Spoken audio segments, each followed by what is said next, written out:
Good morning po mga kabarbers. Araw po ng linggo ngayon. Magandang umaga po sa inyong lahat. Oras po ay 6:54 ng umaga. Ito nga po, bukas na po ako dito sa aking barbershop. Kabubukas ko lang po ngayon. Maaga po ako nagbubukas. Wala pa po akong kasamang mga barbero. Ang pasok po ng aking barbero ay alas 8 po ng umaga. Kaya dito po ako na ngayon.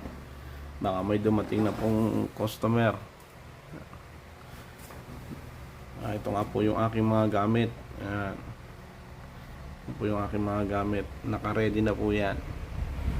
Mag-umpisa na po ulit akong gupit ngayong maghapon. Araw po ng linggo. At yun lang po. Marami po salamat. God bless po. Ingat po tayong lahat. Bye bye.